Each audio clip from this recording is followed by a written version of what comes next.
荧幕前的观众朋友们，大家好。今天呢，我们会讲到一个人们平时最习以为常的动作，也是最伤身的动作。在看了大半辈子的病人，翻过不少学术论文，以及亲眼目睹无数家庭被这个问题拖累之后，才能坐在这里说的话，我们每天都会做的一个小动作，正在悄悄偷走我们的寿命。而且几乎每一个人都中招，你自己可能也正在做，只是没有放在心上。第一章，这个小动作到底是什么？您可能想问，曾医师，到底是什么动作？请允许我先卖个关子，因为如果您直接知道答案，你肯定会觉得就这个吗？但等您听完我的故事、科学论文和活生生的案例，您就会明白，真正害死人的不是剧烈的事情，而是小习惯；夺命的往往不是大错，而是每天都做的小动作。这个动作就是长时间维持同一个姿势不动，特别是久坐。请让我来深入讲解。很多人觉得坐着是在休息，其实这个习惯正慢慢消耗你的健康。让我举几个例子。上班族每天坐办公桌前8到10小时，午餐后再坐着开会，下午茶、滑手机。学生每天坐课堂、图书馆、宿舍，少则6小时，多则12小时。家庭主妇看孩子、做家务、煮饭之余，也可能长时间坐着用手机或看电视。挪威心理学研究指出，人们容易不自觉久坐，因为大脑感觉坐着是休息，却忽略了身体的代谢和循环在慢慢停摆。所以这个小动作看似不起眼，却在慢慢偷走你的寿命。第二章，久坐的科学证据，让人背脊发凉的真相。久坐，世界各国都有研究，这不是我一个老医师在说，容我分别列举。研究1，久坐提高死亡率。2010年 American Journal of Epidemiology 追踪12万人，长达14年。结果显示，每天坐超过6小时的人，比做不到3小时的人死亡率高 40%。即便你每天跑5公里，也无法完全抵消白天久坐8小时带来的风险。研究2，久坐对心脏血管和代谢的影响。2012年的 Circulation 研究指出，长时间坐着会造成代谢下降，血液循环变慢，血管功能受损，血糖调节能力下降，脂肪酸代谢停摆。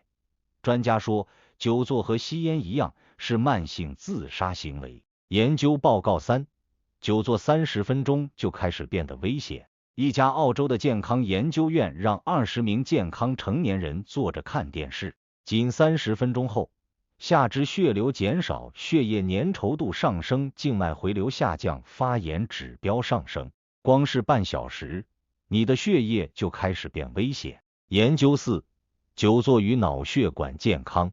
2021年的 Stroke 期刊追踪5000名中老年人10年后，发现指出，每天坐超过7小时的人，缺血性中风风险比做不到3小时的人高出 20%到25%。也就是说，坐着不只是伤身，还可能伤脑。不同年龄、性别、运动量的人，久坐风险差异明显。年轻女性长时间坐着虽不立即出现心血管疾病，但代谢异常率上升，脂肪肝风险增加。而中年男性久坐超过8小时，血压和血脂异常比例明显上升。根据国际医学指南建议，每天坐着不要超过6小时，每30分钟起身活动一次。第3章，久坐的沉默杀机，你可能已经有症状。久坐可怕之处，不仅是屁股痛、腰痛，真正可怕的是深层威胁。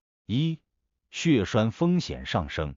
长时间坐着，下肢血液流动缓慢，尤其大腿后侧、膝盖后面，血管容易被压迫，结果是深层静脉栓塞、低咪肌增加。这就是经济舱症候群的原理，血栓跑到肺里，可能猝死。2，心脏病与中风风险。每天坐10小时以上的人，心脏病、心律不整、高血压、中风和三高恶化的比例明显升高。临床上，我见过太多案例，做着工作、追剧、滑手机、聊天的人，几乎都出现慢性病征兆。三、代谢下降，脂肪堆积。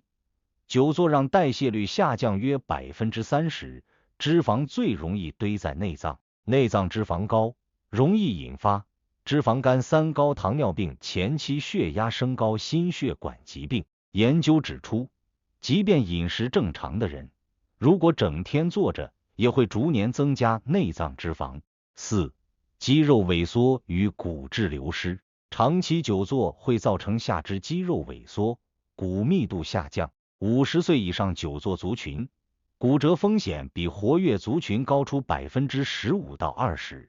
第4章，真实案例，久坐如何偷走生命。案例1 ，30岁工程师，下肢肿胀2周后血栓送 ICU。小张每天做12小时写程式，小腿肿胀明显却带有轻微胀痛，超音波检查后确诊深层静脉栓塞 DMG， 隔天血栓往上冲，造成肺栓塞，差点失去生命。医疗处置：抗凝治疗，卧床休息，后续运动康复。提醒大家，即便年轻，也不能轻视久坐。案例2 ，55岁妇女追剧成瘾，突然中风失语。阿姨长期坐着追剧，血管硬化，血液粘稠，最后脑中风，缺血型。康复后，调整生活习惯，每天起身走路5到10分钟，血压稳定，语言功能慢慢恢复。案例3，体型瘦的人也会中枪，请容我举例。27岁年轻女生，吃得少但做10小时工作，结果中度偏重度脂肪肝。医师建议增加站立式办公，午休后散步，3个月后肝指数下降。案例4，学生族群，久坐加夜生活，代谢异常。大学生小李，每天上课坐6小时，晚上玩游戏4到5小时，血糖升高，甘油三酯偏高。医师警告，再不改善容易进入糖尿病前期。建议每堂课下课走动，课间拉伸，夜晚少久坐。第5章，久坐为什么这么可怕？从人体机制剖析，您一定觉得奇怪，曾大夫，坐着不就让身体休息吗？为什么会这么恐怖？来，我来用最简单的方式讲给你听。1，你的腿是身体的第2颗心脏，你坐着不动，腿部肌肉变得不动，就像水泵停了，血液回流不上去，心脏负担变大，血液淤积，下肢就会肿，形成血栓。2，久坐会关掉你的代谢引擎，身体的葡萄糖代谢、脂肪代谢完全停摆，长期下来，你的体内甘油三酯上升，胆固醇上升，血糖上升，发炎指标上升，血管硬化，变得像是在加速老化。3，久坐降低胰岛素敏感度，这个最危险。我们看过太多糖尿病前期的人，他们几乎都有一个共同点，久坐，就算是瘦子也照样中。2007年 Diabetes 期刊研究指出，每日坐超过6小时的人，胰岛素敏感度下降明显，糖尿病风险倍增。第6章，听到这里大家肯定不禁会问，那怎么办？我总不能不上班吧？当然不是叫你辞职，请不要紧张，我教您几个超简单但超有效的救命小方法。方法1，每30分钟起来动1分钟，不是我要乱讲，这是真的科学证明有效。澳洲糖尿病研究中心实验发现，每30分钟站起来走60秒，可大幅降低血糖、血脂、血压。你不用跑步，起来走走，倒杯水都行，这叫做微运动 microactivity， 比你每天去健身房还有效。方法2，讲电话的时候可以适当站起来讲，您不要笑，这真的很有效哦。有研究指出，一个人每天多站2小时等于少坐2小时，代谢率上升，血糖下降，血管压力减少。公司电话、语音会议、视讯，你能站着就站住。再说说方法3，椅子换好一点，不要缩成瞎子，要有合适的腰部支撑物分担作用力。腰一弯，血管被折到，神经被压到，整个循环都会严重受累。买一张能让你坐直的椅子，这不是奢侈，是救命。需要注意的是，这张椅子是用来时常换住坐的，和常用的椅子要区分开来。方法4，下午3点必须起来走5分钟，即黄金时刻走5分。下午2到4点是人体循环最低潮的时候，如果这时候你又坐住，那身体真的会累出病。稍微动一下，血流会马上改善。方法5，不要边吃饭边坐着滑手机，低头，肩膀往前缩，血流又变慢，消化也差。吃饭就是吃饭，放下手机，给身体一点体面。第7章，最后，老医师的肺腑之言。